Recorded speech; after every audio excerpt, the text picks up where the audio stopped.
नमस्कार, मैं हूं अमित कुमार पाली। दोपहर के 12 बज रहे हैं और वक्त हो गया है प्रहार का। बिहार बंगाल के नतीजों के बाद इंडिया अलायंस की आज सबसे बड़ी बैठक हो रही है। दिल्ली के कॉन्स्टिट्यूशन क्लब में इंडिया ब्लॉक के कई बड़े नेता पहुंच चुके हैं। अखिलेश यादव, ओमर अब्दुल्ला, केसी वेणुगोपाल समेत कई बड़े नेता पहुंचे हैं। ममता बनर्जी कल ही दिल्ली आ गई थी, बैठक में शामिल वो हो रही हैं। काफी समय बाद ममता बनर्जी इंडिया अलायंस की इस बैठक में नजर आएंगी। इससे पहले दिसंबर 2023 में इस मीटिंग का हिस्सा वो बनी थी। अब 2.5 साल बाद फिर से मीटिंग में आई हैं। इस बैठक से डीएमके और आम आदमी पार्टी ने दूरी बना रखी है। ऐसे में माना जा रहा है कि तमिलनाडु की नई पार्टी टीवीके इसमें शामिल हो सकती है। खबर है कि थलपति विजय को अभी तक निमंत्रण नहीं मिला है। टीवीके को बैठक में बुलाया जाएगा या नहीं, इस पर कुछ भी क्लियर नहीं है। अब सोनिया गांधी, मल्लिकार्जुन खड़गे, ममता बनर्जी, ओमर अब्दुल्ला, अखिलेश यादव समेत कई बड़े लीडर पहुंच चुके हैं। अभिषेक बनर्जी भी पहुंचे हैं। तो कॉन्स्टिट्यूशन क्लब की तस्वीर देख रहे हैं, जहां पर इंडी गठबंधन की अहम बैठक होने जा रही है। तस्वीरों में आपको अभिषेक बनर्जी नजर आ रहे हैं।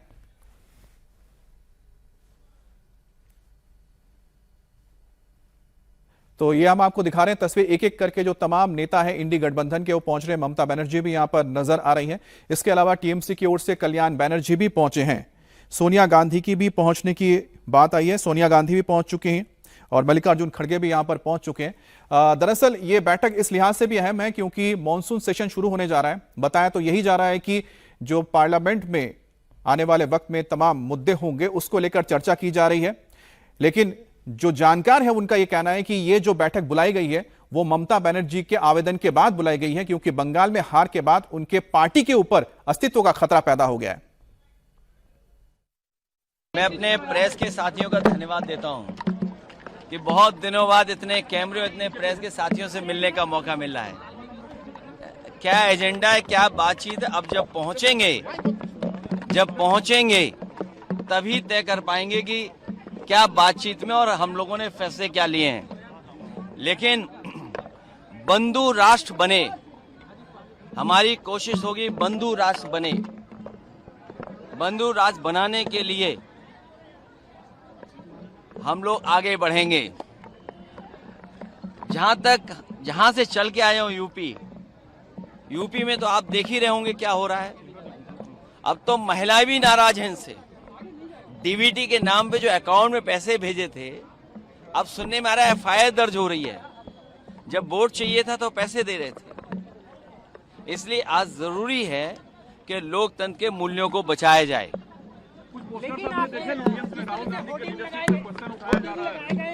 राहुल गांधी के लीडरशिप को क्वेश्चन किया जा रहा है कि अच्छा,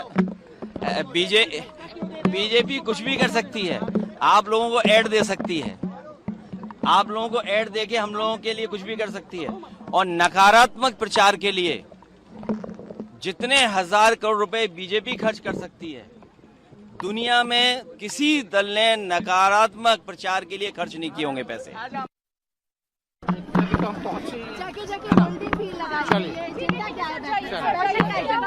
बात करते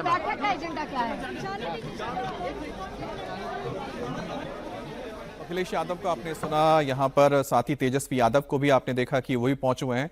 और मेरी सहयोगी विजय लक्ष्मी हमारे साथ सीधे दिल्ली के कॉन्स्टिट्यूशन क्लब से जुड़ रही हैं। विजय लक्ष्मी, फिलहाल कौन कौन पहुंच चुके हैं?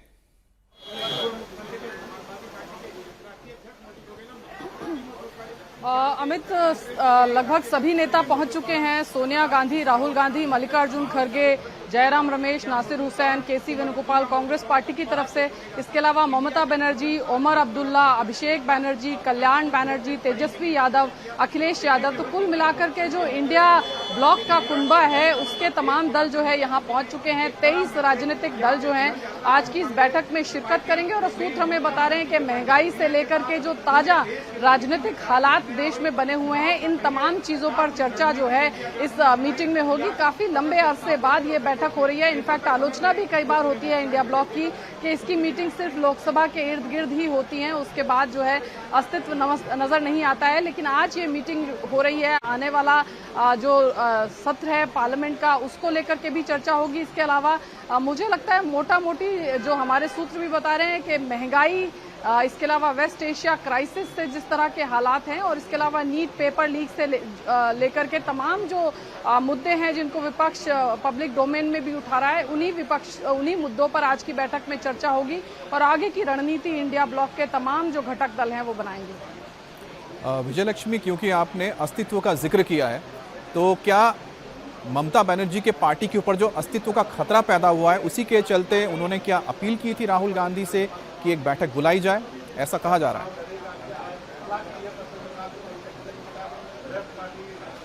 देखिए, काफी जो लोग जो बड़े नेता हैं उनसे हम बात करें तो कह रहे हैं कि ड्यू थी ऐसी मीटिंग, लेकिन ये बात जरूर है कि जिस तरह के नतीजे पश्चिम बंगाल में आए और जिस तरह का सेटबैक टीएमसी को वहां पर लगा, तो उनकी तरफ से जरूर ये और जिस तरह से आप देख भी रहे होंगे कि पश्चिम बंगाल से जो अब सुर उठ रहे हैं उसमें बार बार कहा जाता है कि इंडिया ब्लॉक को और लामबंद होना चाहिए और मजबूती से जो है वो मोदी सरकार के खिलाफ अपनी लड़ाई लड़नी चाहिए। तो हालिया जो विधानसभा चुनावों के नतीजे हैं, खासतौर से पश्चिम बंगाल के जिस तरह के नतीजे हैं, उससे ये मीटिंग जो है ये हो रही है, इसमें कोई दो राय नहीं है। उसके बाद में जो हालात उभरे हैं, चाहे फिर वो टीएमसी की हार हो या फिर बाकी राज्यों में जिस तरह की रणनीति विपक्ष की रही और जो आगे की रणनीति विपक्ष बनाना चाहता है, उसको लेकर के ही आज की बैठक में मोटा मोटी चर्चा होने की संभावना है। अब एकजुटता की बात हो रही है इंडिया अलायंस को लेके, लेकिन साथ ही हम जानने की कोशिश करेंगे कि वो कौन से ऐसी पार्टियां हैं, नेता हैं जो नहीं पहुंचे हैं, क्योंकि जो तस्वीरें हम इस वक्त देख रहे हैं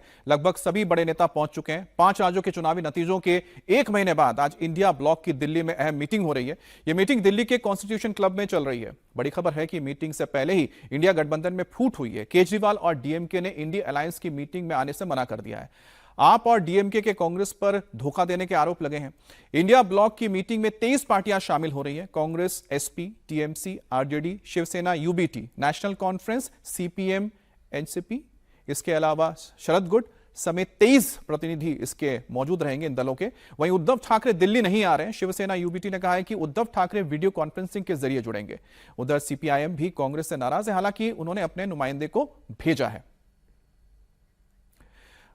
यही मैं पूछ रहा था आपसे विजयलक्ष्मी कि वो कौन कौन सी पार्टियां जो नदारत है। 2 नाम तो हमने लिए ही हैं, डीएमके और आम आदमी पार्टी। इसके अलावा भी कोई है जो पिछले 2023 में जब गठन हुआ था तब तो शामिल थे लेकिन इस वक्त नहीं है?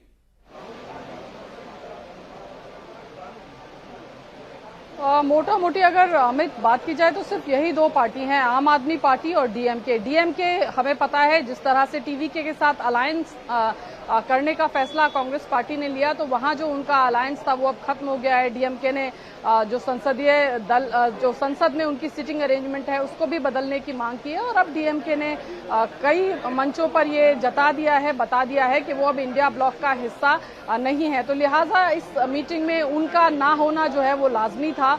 उम्मीद की ही जा रही थी कि जिस तरह से उन्होंने दूरी बनाई है और जिस तरह के ताजा जो नए समीकरण बने हैं तमिलनाडु की राजनीति में, इसके अलावा आम आदमी पार्टी और कांग्रेस, अगर आप देखें 2024 के लोकसभा चुनाव के बाद आम आदमी पार्टी जो है वो लगातार दूरी इंडिया ब्लॉक से एक तरीके से बना रही है।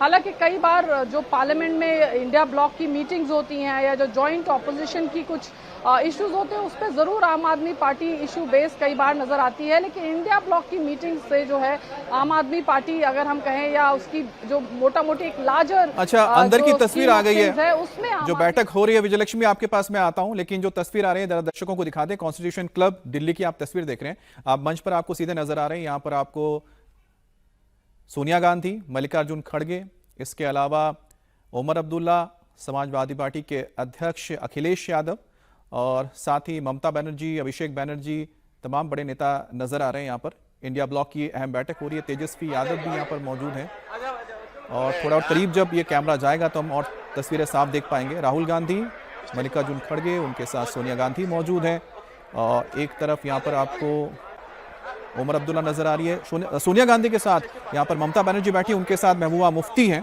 और ओमर अब्दुल्ला भी इधर बैठे हुए हैं। दूसरी तरफ तेजस्वी यादव यहाँ पर नजर आ रहे हैं। तो तमाम जो बड़े नेता हैं मुख्य पार्टियों के, तो लेकिन इसमें सबसे बड़ा आघात यहाँ पर लगा है इंडिया ब्लॉक को कि इनके जो 2 सत्तारूढ़ पार्टियां थी जो सत्ता में थी, डीएमके तमिलनाडु में, वो सत्ता से हट गई है। दूसरी तरफ ममता बनर्जी यानी कि टीएमसी बंगाल में सत्ता में थी, वो भी सत्ता से आउट हो गई है। वो भी एक बहुत बड़ा झटका है। हालांकि डीएमके का अलग हो जाना, क्योंकि उनके 20 से ज्यादा सांसद हैं, लोकसभा में, वो इस वक्त इंडिया ब्लॉक से दूर हो चुके हैं। तो ऐसे में ये इंडिया गठबंधन कितना मजबूत हुआ है या कमजोर हुआ है, इस पर भी हम आगे बात करेंगे। लेकिन फिलहाल ये बताने की कोशिश हो रही है कि एकजुट है।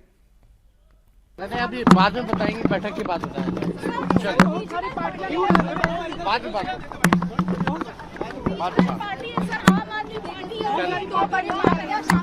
बाद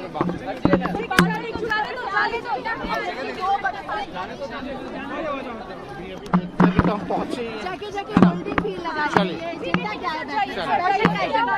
बात करते हैं।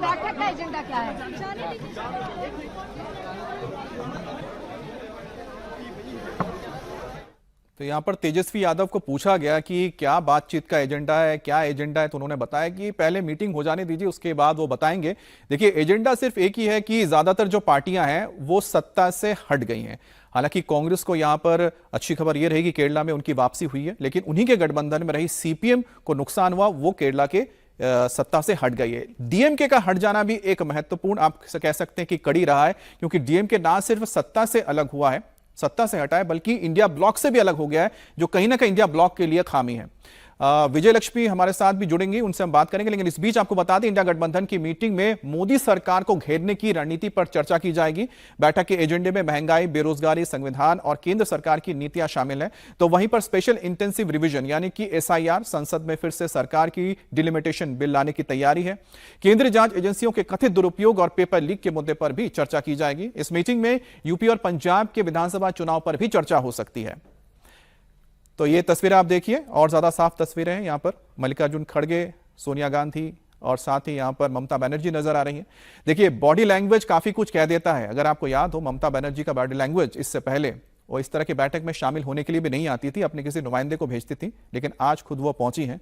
जाहिर सी बात है कि जो झटका उनको लगा है वो सिर्फ हार का नहीं है कि उनकी पार्टी सत्ता से बेदखल हुई है, लेकिन हार के बाद जिस तरह से पार्टी के नेता, विधायक और सांसद उनका साथ छोड़कर जा रहे हैं, ये ममता बनर्जी के लिए बहुत ज्यादा बड़ा झटका है और बहुत बड़ा आघात है। अब उनके पार्टी का अस्तित्व रहेगा या नहीं रहेगा, अपने आप में एक बड़ा सवाल खड़ा हो गया है। और इस बीच माना जा रहा है कि उनके कहने पर ही, उनके आग्रह के बाद ही सोनिया गांधी और फिर राहुल गांधी उन्होंने इस बैठक के लिए हामी भरी और इस बैठक को बुलाया गया है। उनके साथ महबूबा मुफ्ती भी नजर आ रही है, अखिलेश यादव यहां पर नजर आ रहे हैं। अब देखिए, इसमें सबसे महत्वपूर्ण इस वक्त कोई व्यक्ति है तो अखिलेश यादव है। 35 के करीब इनके इस वक्त सांसद हैं उत्तर प्रदेश से, और 2027 में जो चुनाव होंगे, माना यही जा रहा है कि एक बार फिर से समाजवादी पार्टी के नेतृत्व में चुनाव लड़ा जाएगा और उसमें कांग्रेस भी शामिल होगी और हो सकता है कुछ और दल भी शामिल हो।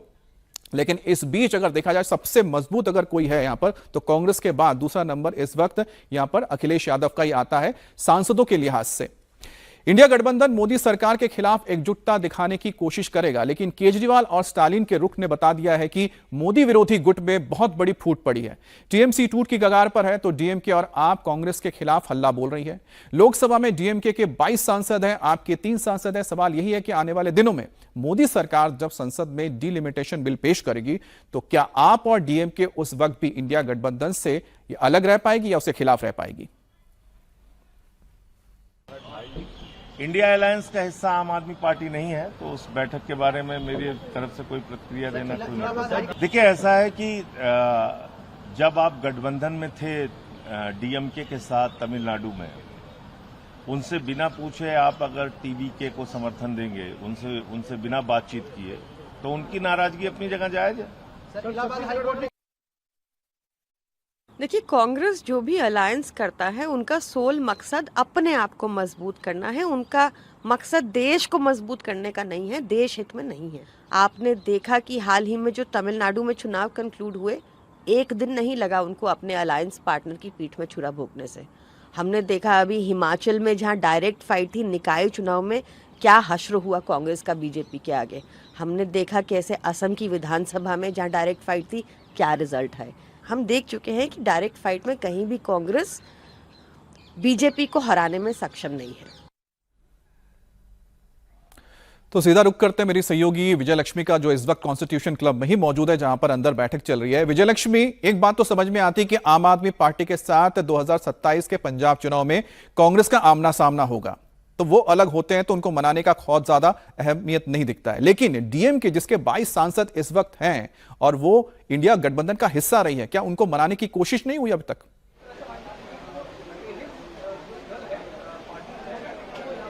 देखिए अमित, क्योंकि अब यहाँ पर टीवीके के साथ अलायंस कर लिया है कांग्रेस पार्टी ने, और टीवीके जो है वो एक डीएमके की विरोधी पार्टी है वहां पर, और डीएमके ने कोशिश भी की, डीएमके ने इस तरह की इशारे भी कर दिए कि भाई अब हम इंडिया ब्लॉक का हिस्सा नहीं है, तो कोई मनाने की वहां पर गुंजाइश जो है वो बहुत कम होती है, क्योंकि डीएमके कांग्रेस पार्टी पर लगातार बैक स्टैबिंग का आरोप लगा रही है। वो कह रही है कि कांग्रेस पार्टी ने इतने लंबे साल उनके साथ अलायंस में रही और अब जो है ऑपर्चुनिज्म के तहत उनको जो है अवसरवादी राजनीति कांग्रेस पार्टी की इसको करार दे रही है। अमित, आज की बैठक में मुझे लगता है एक जो मुद्दा है, क्योंकि इंडिया अलायंस का चेहरा कौन हो, पिछले 2024 के जो लोकसभा चुनाव थे उससे पहले भी इस तरह की जरूर चर्चाएं शुरू हुई थी कि इंडिया ब्लॉक को लीड कौन करे, फिर इस तरह की भी खबरें आई कि नीतीश कुमार को संयोजक बना दिया जाए।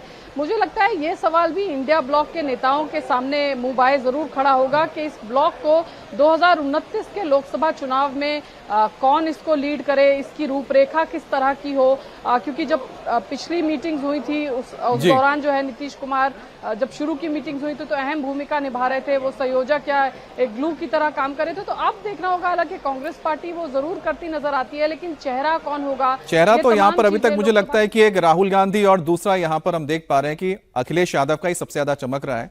लेकिन जो चेहरा बन सकते थे वो ममता बनर्जी हो सकती थी या फिर स्टालिन हो सकते थे अगर उनकी दोनों की वापसी हो जाती, लेकिन दोनों की वापसी तो हुई नहीं है। बहरहाल ममता बनर्जी और अभिषेक बनर्जी दिल्ली में है, इंडिया गठबंधन की मीटिंग अटेंड कर रहे हैं, लेकिन इस बीच दीदी को बड़ा झटका लग सकता है। ममता बनर्जी की पार्टी के राज्यसभा सांसद सुखेंदु शेखर राय ने इस्तीफा दे दिया है। वहीं आज टीएमसी की कोयल मलिक भी इस्तीफा देंगी। सुखेंदु शेखर राय ने राज्यसभा सभापति को अपना इस्तीफा सौंप दिया है। ईमेल के जरिए ममता बनर्जी को भी इसकी जानकारी दे दी गई है। टीएमसी के कद्दावर नेता सुखेंदु शेखर राय ने बगावती तेवर अपनाए हैं और चुनाव के नतीजों के बाद ममता पर लगातार सवाल भी उठा रहे थे।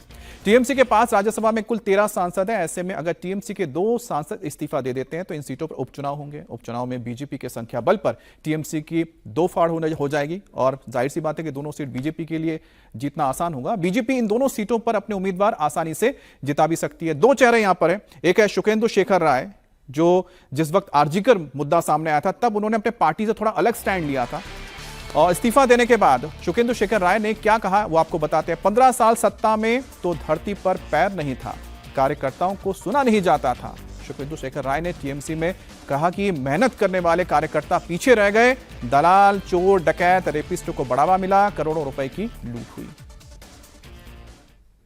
इसका क्या कारण थी, जनता इतना खपा क्यों हो गए, इसके लिए कोई भी पोस्टमार्टम पार्टी का अंदर नहीं हुआ। पिछले 15 साल जब सत्ता में जो लोग थे, कोई मंत्री, कोई पंचायत के लीडर, कोई काउंसिलर, कोई मेयर वगैरह वगैरह, तो ये लोग के आसपास जाना मुश्किल था, उन लोगों का पैर धरती पे नहीं था। तो आम जो हमारे ये वर्कर्स है उनका बात सोचिए, जिन्होंने अपना खून और पसीना दे के पार्टी को मजबूत किया, बरसों से उन्होंने लड़ाई किया वाम मोर्चा के खिलाफ, वो लोग पीछे चले गए। दलाल लोग, चोर, डकैत, रेपिस्ट, ये लोग सब सामने आ गया। अभी तो सब निकल रहा है ना, टीवी पर दिखाई दे रहा है। गांव में सबसे बड़ा मकान किसका है? पंचायत का नेता का। वहाँ स्विमिंग पूल भी है, विदेशी पंछी भी है, चिड़िया भी है, वगैरह वगैरह। मैं उसमें नहीं जाना चाहता हूँ ज़्यादा, आप लोग देखें, सबके सामने है। और मेरे सहयोगी शोएब हमारे साथ जुड़ गए। शोएब, क्या सुखेंदु शेखर राय ने बताया कि आगे की उनकी रणनीति क्या रहेगी इसके बाद? बिल्कुल, ये सवाल हमने पूछा, कई बार पूछा उनसे, तो वे कहते नजर आए कि अभी उन्होंने तय नहीं किया है कि वो किसी दल में जाएंगे या नहीं जाएंगे। वो अभी अपनी जो रणनीति है उनके पत्ते नहीं खोलना चाहते थे, लेकिन उन्होंने साफ कहा उपराष्ट्रपति से मुलाकात के बाद, इस्तीफा देने के बाद, कि उन्होंने न सिर्फ सांसदी से बल्कि पार्टी से भी इस्तीफा दे दिया है। और जो बात दर्शक सुन भी रहे थे, उन्होंने कहा कि चुनाव हारने के बाद जो बहुमत जिस तरह से बीजेपी को मिला है और जितनी सीटें बीजेपी को वहां पर मिली है, जन समर्थन मिला है, 90% से ज्यादा वहां वोटिंग हुई, ये बात दिखाता है कि लोगों में कितनी नाराजगी टीएमसी को लेकर थी। उन्होंने इस बात को कहा कि हार के बावजूद कोई पोस्टमार्टम यानी कि कोई जिम्मेदारी लेने को तैयार नहीं है, किसी तरह की जिम्मेदारी तय नहीं हुई है। जबकि सरपंच से लेकर आप गांव के सरपंच अगर टीएमसी से जुड़ा है तो उनके घर जाकर देखे, वहां स्विमिंग पूल बने हैं और इस तरह की जो लग्जरियस जिंदगी है वो गुजार रहे हैं। ये सब पैसा किसका था? ये जनता का है पैसा, जिसको लूटा गया है, लेकिन चुनाव हारने के बाद कोई जिम्मेदारी लेने को तैयार नहीं है। वो ये बात कहते नजर आए और उनकी तरफ से कहा गया कि उन्होंने इस्तीफा दे दिया है, इस पार्टी से वो अलग हो गए हैं, अब वो आम आदमी है और अपनी जो बातें हैं वो रखते रहेंगे। इसके साथ साथ जो कोयल मलिक है या दूसरे जो सांसद है, उनके भी लगातार ये उनकी तरफ से भी खबरें आ रही है कि वो भी बहुत जल्द इस्तीफा दे सकते हैं और अगर ऐसा होता है तो यकीनन बड़ी फूट की जो जाहिर सी बात है कि सुखेंदु शेखर एक बड़ा नाम थे, लेकिन साथ ही साथ कोयल मलिक, आप सोचिए कि हाल ही में उनको भेजा गया था यहाँ पर टीएमसी की ओर से। बंगाल के फिल्मों की जानी मानी कलाकार हैं, बड़ी स्टार हैं और उनका चेहरा इस्तेमाल करना चाह रही थी इन चुनावों में टीएमसी, लेकिन देखिए ना चेहरा काम आया और ना पार्टी को अपना ही नेता बचा पाए हैं। और ऐसे में एक एक करके सब छोड़कर इस वक्त इस जहाज को जा रहे हैं कि डूबता जहाज है। अब ममता के 2 सांसदों का इस्तीफा ट्रेलर है, दिल्ली विद्रोह की असली पिक्चर तो अभी बाकी है। विधायकों के बाद अब ममता के सांसद भी बगावत के लिए तैयार हो चुके हैं। 20 से ज्यादा सांसद पार्टी से किनारा करना चाहते हैं। खबर है कि ममता के बागी सांसद किसी भी वक्त लोकसभा स्पीकर से मुलाकात कर सकते हैं। अगर ऐसा होता है तो मोदी के खिलाफ नई जंग की तैयारी कर रही ममता बनर्जी के लिए कितना बड़ा झटका होगा, आप समझिए। लोकसभा में टीएमसी के 28 सांसद है, वहीं राज्यसभा में 13 है, जिसमें से 2 जा चुके हैं, तो 11 बचे। अब अलग गुट की मान्यता के लिए लोकसभा में 19 और राज्यसभा के लिए 9 सांसदों की जरूरत है, वो तो और कम हो जाएगी। अब आज अगर 2 राज्यसभा सांसद इस्तीफा दे रहे हैं, दे दिया उन लोगों ने, अब 20 से ज्यादा सांसद बगावत करते हैं, तो ऐसे में ममता बनर्जी कैसे अपनी पार्टी का अस्तित्व बचाएंगी, यही सबसे बड़ा सवाल है। ममता बनर्जी की पार्टी किसी भी वक्त टूट सकती है, तो वहीं पर ममता के भतीजे भाईपों का डायमंड हार्बर मॉडल पूरी तरह से ध्वस्त हो रहा है। बड़ी खबर है कि अभिषेक बनर्जी के राइट हैंड माने जाने वाले जहांगीर खान को गिरफ्तार कर लिया गया है। जहांगीर खान को बंगाल के एसटीएफ ने नेपाल बॉर्डर से पकड़ा है। खुद को पुष्पा बताने वाला जहांगीर खान पिछले कई दिनों से फरार था। बताया जा रहा है कि जहांगीर खान देश छोड़कर भागने की फिराक में नेपाल बॉर्डर पहुंच गया था, लेकिन इससे पहले ही वो देश छोड़कर भागता कि एसटीएफ ने उसे धर दबोचा। जहांगीर खान फौलता सीट से टीएमसी का उम्मीदवार था, लेकिन वोटिंग के कुछ दिन पहले ही उसने अपना नाम वापस ले लिया था। उसके बाद से वो फरार चल रहा था। जहांगीर खान के खिलाफ वोटर्स को धमकाने, चुनाव में गड़बड़ी करने के कई संगीन मामले दर्ज हैं।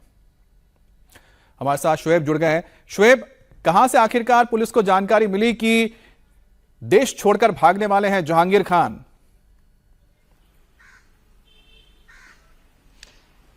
बिल्कुल अमित, देखिए पुलिस तो ढूंढ ही रही थी चुनाव के वक्त से ही, जिस तरह की घटनाएं सामने आई थी वोटरों को धमकाने और तमाम दूसरे आरोपों को लेकर, तो यकीनन पुलिस ने अपनी टीमें बनाई हुई थी। मुखबिर से जो भी तमाम लोग थे उनसे जानकारी मिलती रहती थी पुलिस को, और पुलिस को जब ये जानकारी एसटीएफ को मिली कि भारत नेपाल सीमा के करीब और नेपाल भागने की फिराक में है जहांगीर, वहां पर उसको दबोचा गया है, उसको पकड़ लिया गया है। अब आगे की जो कानूनी कार्रवाई है वो की जा रही है। हमने पूरे चुनाव के दौरान देखा कि वीडियो भी सामने आए थे कि पुष्पा हूं मैं और झुकूंगा नहीं, ये तमाम तरह के जो डायलॉग है वो जहांगीर की तरफ से सामने आ रहे थे। उसके बाद पुलिस की तरफ से कोशिश थी कि जो वोटरों को डराने और धमकाने के जो आरोप है उसको लेकर उनके खिलाफ कार्रवाई की जाए, और इसी सिलसिले में लगातार उनको ढूंढा जा रहा था। लेकिन हमने देखा कि वोटिंग से कुछ दिनों पहले ही जहांगीर ने अपना नामांकन या वोट चुनाव लड़ने से इनकार कर दिया था और कहा था वो चुनाव में हिस्सा नहीं लेंगे, ये तमाम बातें। लेकिन वो तब से ही फरार था और पुलिस उसकी तलाश कर रही थी। अब सरकार भी बन गई, तमाम चीजें, तो जिन जिन लोगों पर भी, ऐसे बहुत सारे नेता है, सिर्फ जहांगीर नहीं, जिन जिन लोगों पर भी आरोप है आपने सही बोला है, सिर्फ जहांगीर ही नहीं है। इससे पहले शौकत मोल्ला जो गिरफ्तार हुए हैं वो भी देश छोड़कर भागने की फिराक में थे और चुना खाली जो जगह है बांग्लादेश बॉर्डर, वहां पहुंच गए थे, लेकिन वहां पर पब्लिक ने उनको पहचान लिया और दौड़ा दिया, जिसके चक्कर में शौकत मोल्ला जो अभिषेक बनर्जी के बहुत ही करीबी नेता है जहांगीर की तरह ही, उनको आखिरकार वापस आना पड़ा और पुलिस ने फिर आगे उनको अरेस्ट कर लिया। अब तो एनआईए के कस्टडी में ही है। अब पिंक सिटी जयपुर की हम बात करेंगे, जहां आज बड़ा बुलडोजर एक्शन होने जा रहा है। नंदपुरी इलाके में बने नूरानी मस्जिद की ध्वस्तीकरण की कार्रवाई पूरी हो गई है। थोड़ी देर पहले ही पूरी मस्जिद को गिरा दिया गया है। अब आसपास के मजार और बाकी इलाकों को क्लियर किया जा रहा है। आरएसी की 12 कंपनियां और 3000 जवानों की सिक्योरिटी यहां पर लगाई गई है। नंदपुरी इलाके को छावनी में तब्दील किया गया है। सड़क चौड़ीकरण के लिए मंदिर, मस्जिद समेत 5 धार्मिक स्थलों को डेमोलिश किया जाएगा, यानी ध्वस्त किया जाएगा। सरकारी जमीन पर बने इन धार्मिक स्थलों को गिराए जाने के मद्देनजर चाक चौबंद व्यवस्था की गई है। छतों से लेकर सड़कों और गलियों तक पुलिस नजर आ रही है। इसके अलावा कार्रवाई के लिए जयपुर विकास प्राधिकरण बुलडोजर लेके पहुंचा है। 20 से ज्यादा बुलडोजर लाए गए हैं। हर तरफ पुलिस के जवान ही दिखाई दे रहे हैं। नूरानी मस्जिद ही नहीं बल्कि एक मजार, 2 मंदिर और एक सत्संग भवन को भी गिराया जाना है। नंदपुरी अंडरपास से जगतपुरा को जोड़ने वाली करीब 1.5 किलोमीटर लंबी सड़क 6 कॉलोनियों के बीच से गुजरती है। सड़क चौड़ी होने के चलते हरे कृष्ण मार्ग पर यातायात का दबाव कम हो जाएगा और नंदपुरी से जगतपुरा तक सीधा मार्ग उपलब्ध रहेगा। जयपुर में सेक्टर प्लान के तहत सड़क को 80 फीट चौड़ा करने के लिए 5 धार्मिक स्थलों पर बुलडोजर चलाया है, जिसमें सबसे पहले नूरानी मस्जिद को तोड़ा है। दरअसल आप समझिए, ये सड़क है जहां पर मैं मौजूद हूं, ये 80 फीट की सड़क है। अब इस सड़क के बराबर ही, यानी ये जो पूरी सड़क 80 फीट है, पूरे बराबर करने के लिए इस दायरे में तमाम मकान आए हैं, जिसपे जेडीए ने बुलडोजर चलाया। इस लाइन से, इस आगे से आप देखिए तमाम मकानों को तोड़ा गया है। लगभग 15 दिन पहले यहाँ पर बुलडोजर चला, जिसमें कई मकान आए, कईयों ने कोर्ट स्टे भी ले लिया, लेकिन सामने जो मस्जिद, मजार, सत्संग भवन, 2 मंदिर आए आगे की तरफ, यानी ये जो रास्ता पूरा जहां तक के निकलता है, वहां पर इस स्ट्रक्चर को तोड़ने के लिए शुक्रवार को नोटिस दिया गया और खासतौर पर इन 5 धार्मिक स्थलों पर लोगों को वहां से निकाला, उनके सामान को वहां से निकाला और आज सुबह से ही यहां पर बुलडोजर चलाया। लगभग 330 वर्ग गज में ये मस्जिद बना हुआ था और उसके बाद यहां पर बुलडोजर चला के नूरानी मस्जिद को फिलहाल पूरी तरीके से डिमोलिश कर दिया गया है, क्योंकि जयपुर सड़क में ट्रैफिक जिस तरीके से बढ़ रहा है, उसके दबाव के चलते सड़क को चौड़ा करने के लिए मास्टर प्लान पहले से बना था और सेक्टर प्लान, यानी मास्टर प्लान के बाद जो सेक्टर प्लान ऑडिट होता है, उस सेक्टर रोड पे 80 फीट को पूरा प्रस्तावित किया गया और इस 80 फीट सड़क को चौड़ा करने के लिए इस पूरी मस्जिद पे बुलडोजर चला है। कुल मिलाकर जयपुर विकास प्राधिकरण ने इस मस्जिद को और 5 धार्मिक स्थल को तोड़ तो दिया है, लेकिन तमाम जो कांग्रेस के विधायक हैं उनका ये कहना है, अमीन कागजी ने भी कहा है कि हालांकि उनके पास कागजात पहले से हैं, जबरन ये कार्रवाई की गई है, लेकिन प्रशासन ने एहतियातन लगभग 3000 पुलिसकर्मी तैनात किए। यहाँ से लेके पूरा, यहाँ आप देखिए बैरिकेड्स लगाए, 3 स्तरीय पूरे चरणों पर सुरक्षा पूरा किया गया। ये बैरिकेड लगाया गया है, आगे बैरिकेड लगाया गया है, पीछे बैरिकेड लगाया गया। वज्र, एसटीएफ, पुलिसकर्मी, डीसीपी, एडिशनल एसपी, तमाम पूरा भारी सुरक्षा के बंदोबस्त किए गए हैं। इंटरनेट को लगभग 48 घंटे पूरी तरीके से बंद कर दिया गया और सबसे बड़ी बात ये कि पुलिस ने बाकायदा एक संदेश निकाला है कि सोशल मीडिया पर कोई भी भ्रामक प्रचार ना फैलाएं। कोई भी लॉ एंड ऑर्डर की सिचुएशन बिगड़ती है तो जिम्मेदारी उसकी होगी। अगर उस सोशल मीडिया के मैसेज से कुछ भी होता है तो उसके खिलाफ सख्त एक्शन लिया जाएगा। जयपुर में प्रशासन ने एहतियातन सारे कदम उठाए हैं और लगभग 1.5 से 2 घंटे के अंदर ये नूरानी मस्जिद को डिमोलिश कर दिया। आगे मजार की जो जगह थी उसको हटाया है, मंदिर की जगह थी उसको हटाया है, सत्संग भवन को खाली करा के उसके फ्रंट पार्ट को भी हटा दिया है। कुल मिलाकर सेक्टर प्लान को मद्देनजर रखते हुए 80 फीट सड़क चौड़ा करने के लिए जेडीए की ये कार्रवाई की गई है। और पटना कोचिंग फायरिंग केस में आज हलचल बढ़ गई है। खबर आ रही है कि आज फैजल खान उर्फ खान सर कोर्ट में सरेंडर कर सकते हैं। कल भी सरेंडर करने की खबरें सामने आ रही थी, लेकिन बाद में फैजल खान के वकील ने सरेंडर की खबरों से इनकार कर दिया था। आज हलचल बढ़ी है। खान सर की अग्रिम जमानत याचिका दाखिल करने की समय सीमा खत्म हो गई है। ऐसे में आज फैजल खान के वकील पटना सिविल कोर्ट में अग्रिम जमानत याचिका दाखिल करेंगे। खान सर के वकील अरविंद कुमार की ओर से ऑनलाइन अर्जी दी गई है। कोर्ट में आज मामला रखेंगे। इस पूरे विवाद में खान सर अभी फरार हैं। पुलिस ने उनकी तलाशी के लिए जगह जगह रेड की थी। वहीं इस मामले में ज्ञान बिंदु कोचिंग के मालिक रोशन आनंद की जमानत याचिका पर भी कोर्ट में सुनवाई होनी है। खान सर की मुश्किलें अब बढ़ती जा रही हैं। कल फायर सेफ्टी को लेकर उनके कोचिंग के चप्पे चप्पे में सर्च किया गया, काफी खामियां पाई गई और प्रशासन ने नोटिस थमाया है और तय डेडलाइन तक फायर सेफ्टी नियम का पालन करने के लिए कहा किया गया, नहीं तो आगे सख्त कार्रवाई हो सकती है। नीतीश हमारे साथ जुड़ गए। नीतीश, कोई जानकारी मिल पा रही आखिरकार खान सर कहां पर हैं?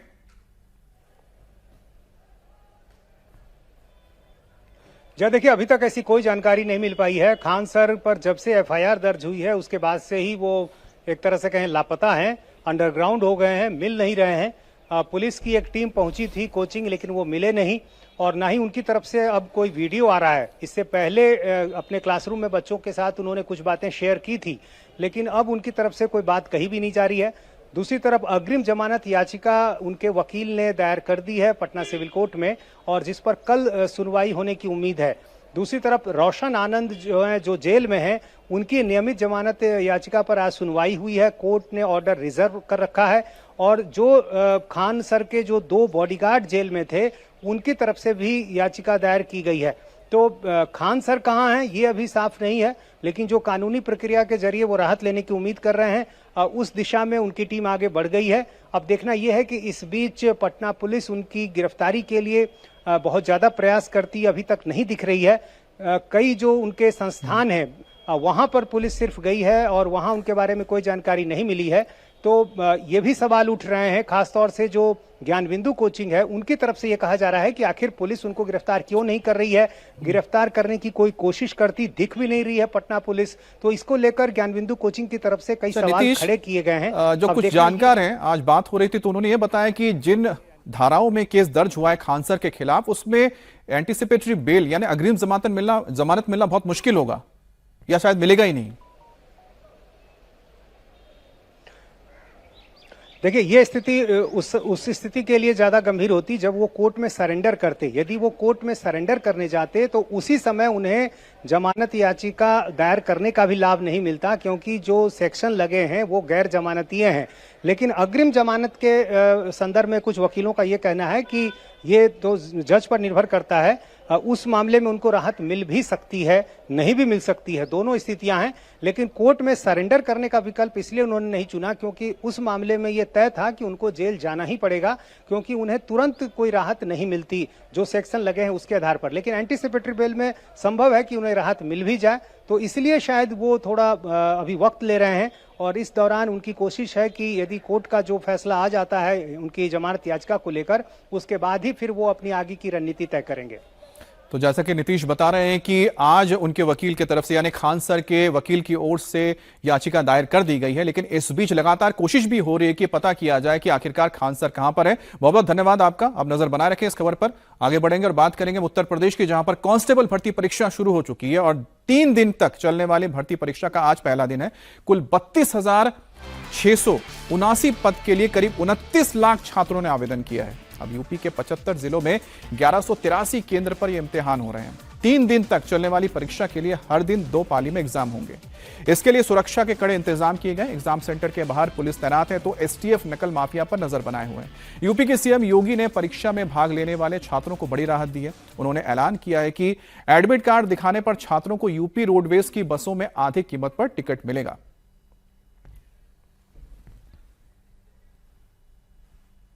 सिपाही भर्ती का बड़ा इम्तिहान है और बहुत बड़ी तादाद है। करीब 29 लाख लोग इस परीक्षा में बैठेंगे। 3 दिन इम्तिहान चलेंगे ऐसी उम्मीद की जा रही है।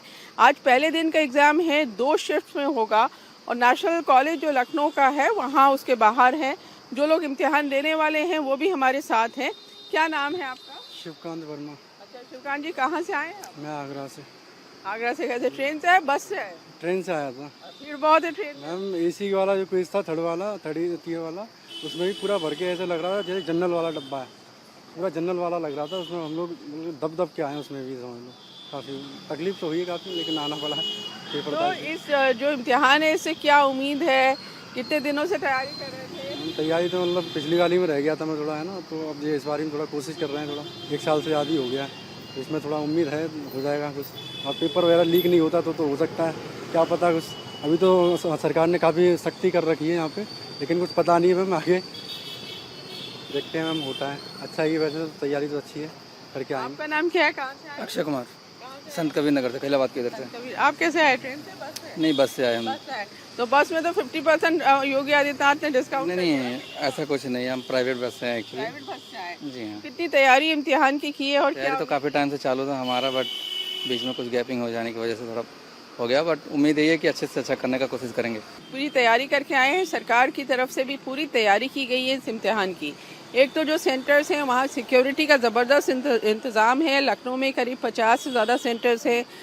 2000 पुलिस यहाँ लगाई गई है कि सेंटर में किसी तरह की गड़बड़ी ना हो। अब ये जब अंदर जाएंगे तो इनकी सिक्योरिटी होगी। ये किसी भी तरह से फ़ोन तो नहीं ले जा सकते, स्मार्ट वॉच भी अंदर नहीं ले जा सकते। यहाँ सिक्योरिटी होगी। उसके बाद जो पेपर है वो लीक ना हो, इसके लिए पूरे इंतज़ाम किए गए हैं। एसटीएफ लगाई गई है जो पिछले कई दिनों से निगरानी रखे है। सोशल मीडिया पे और टेलीग्राम जो ऐप है उस पर कि किसी तरह का पेपर लीक करने वाले गैंग जो है वो सक्रिय ना हो।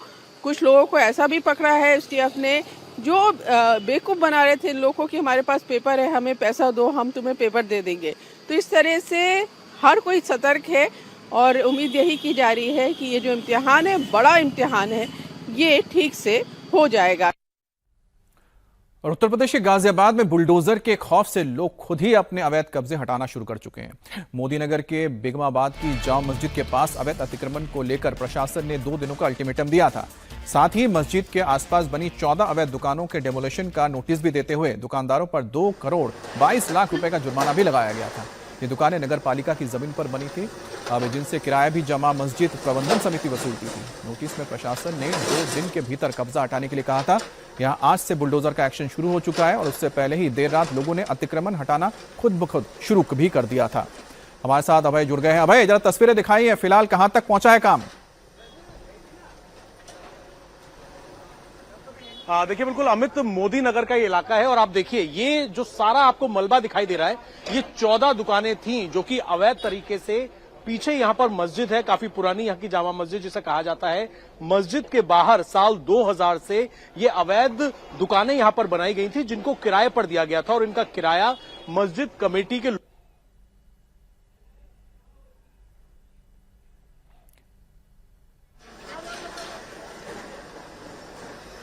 तो ये तस्वीरें अभय हमें पहुंचा रहे हैं, जिसमें आप देख सकते हैं कि मोदी नगर की तस्वीर है, जहां बेगमाबाद के पास मस्जिद के पास ही यहां पर अवैध तरीके से दुकानें बनाई गई थी। और यहां पर जो दुकानें थी ये नगर पालिका यानी कि सरकारी जमीन पर ये बनी हुई थी और इनसे जो किराया वसूला जाता था वो मस्जिद कमेटी ही वसूल करते थे। अभय हमारे साथ फिर से जुड़ गए हैं।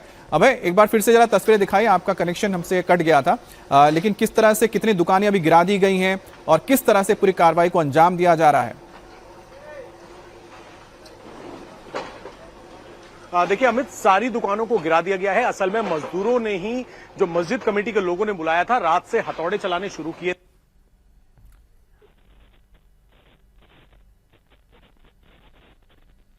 तो जैसा कि अभय ने बताया कि सभी दुकानों को, जितने दुकानों को नोटिस दिया गया था, सभी दुकानों को गिरा दिया गया था और ऐसा बताया जा रहा है कि रात को ही जो मस्जिद कमेटी है, जिन्होंने इन दुकानों को यहां पर शायद बिठाया होगा, इनसे जो किराया वसूल करते थे, उन्होंने ही मजदूरों को बुलाया और उसके बाद इन दुकानों को तोड़ना शुरू कर दिया। अब देखिए, जब सुबह का वक्त आया तो जैसे ही प्रशासन का बुलडोजर पहुंचा तो जो बाकी जो काम था उसे पूरा कर दिया गया। तो एक रात की तस्वीर, एक दिन की तस्वीर है। रात के वक्त ही आप देख सकते हैं कि जो मजदूर हैं छतों पे चढ़कर धीरे धीरे करके हथौड़े से इसको तोड़ना शुरू कर चुके थे। और सामने जो आपको ये लंबी कतार नजर आ रही है दुकानों की, ये सालों से यहाँ पर मौजूद था और यहाँ से जो किराया वसूल किया जाता था वो मस्जिद कमेटी के पास जाया करता था। और ये जो जमीन जिस पर ये बना के दुकानें रखी गई थी और जो किराए पे चल रही थी, ये प्रशासन की यानी कि सरकारी जमीन थी। कैमरा हीट हो गया था। हाँ, कैमरा हीट हो गया था। आ जाइए।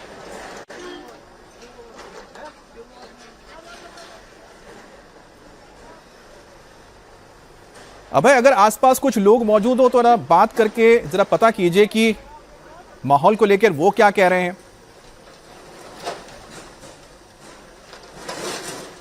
देखिए, बातचीत हमने यहाँ पर लोगों से की थी, लेकिन जैसे ही बुलडोजर एक्शन शुरू हुआ, वो दुकानदारों को यहाँ से हटा दिया गया है। अब बुलडोजर जो है वो यहाँ पर चल रहा है। असल में जिन दुकानों के ऊपर हथौड़े चलाए थे मस्जिद कमेटी के लोगों ने ही, उसके बाद अभी प्रशासन का बुलडोजर आया है और जो बचा हुआ स्ट्रक्चर था उसको पूरी तरीके से तोड़ दिया है। आप देखिए, बुलडोजर नंबर 1 जो कि इधर काम कर रहा है, यहां पर दुकानों को गिराया जा रहा है, तो वहीं दूसरा बुलडोजर है जो कि मस्जिद कमेटी का जो गेट है, मस्जिद अमित अंदर है, मस्जिद पर आज किसी तरीके का कोई एक्शन नहीं है, लेकिन ये जो मस्जिद का गेट है, हालांकि इसको भी अवैध बताया जा रहा है। ये पूरी सरकारी संपत्ति है अमित, और जैसा कि आपने पूछा, लगभग 700 स्क्वायर फीट के आसपास का ये पूरा एरिया था। साल 2000 से ये दुकानें बनाकर किराए पर दी गई थी। ये देखिए, इस दुकान को भी यहाँ पर गिराया जा रहा है। बगल में ही मस्जिद का गेट है और पीछे मस्जिद है। मस्जिद की जमीन अंदर है, लेकिन बाहर के इस पूरे हिस्से को घेरकर इस पर अवैध कब्जा कर लिया गया था। साल 2024 में मोदी नगर की जो तहसील है, उनकी तरफ से ये आदेश दिया गया, ऑर्डर दिया गया कि इस जमीन को तुरंत कब्जा मुक्त करवाया जाए। लेकिन जो यहाँ पर किराएदार थे, जो यहाँ पर अपनी दुकान चला रहे थे, उनका ये आरोप है कि किसी तरह की इंफॉर्मेशन जो मस्जिद कमेटी है, उन लोगों ने उस नोटिस की उन लोगों को नहीं दी। 4 दिन पहले प्रशासन यहाँ पर आया और उन्होंने कहा कि आपकी जो मियाद थी वो पूरी हो गई है, अब बुलडोजर चलेगा। तब लोगों ने अपना सामान हटाया। मस्जिद कमेटी के लोगों ने मस्जिद जो थी, जो मस्जिद के बाहर अभय जो 2 करोड़ के करीब जुर्माना लगाए, अब किससे वसूला जाएगा? दुकानदारों से कि या फिर जिसने किराया लिया यानी कि मस्जिद कमेटी से? देखिए अभी तक जो जानकारी है, जो कि लिखा हुआ है, देखिए हम यहाँ पे बात भी करते हैं। यहाँ पर जो इस वक्त जो पुलिस अधिकारी यहाँ पर पहुंचे हुए हैं, सर आप लाइव हैं हमारे साथ। डीसीपी हैं सुरेंद्र नाथ तिवारी जी। सर ये पूरा कब्जा जो है, इसमें 2 करोड़ रुपए का फाइन भी लगाया गया था तहसील की तरफ से जो ऑर्डर था। ये फाइन किस पर लगाया गया? जो यहाँ दुकान किराए पर जिन पर थी या फिर मस्जिद कमेटी के लोगों पर? नहीं देखिए, इसमें तो जो मुझे पता है उसमें जो इसके ओनर थे उनके ऊपर लगाया गया था। बाकी राज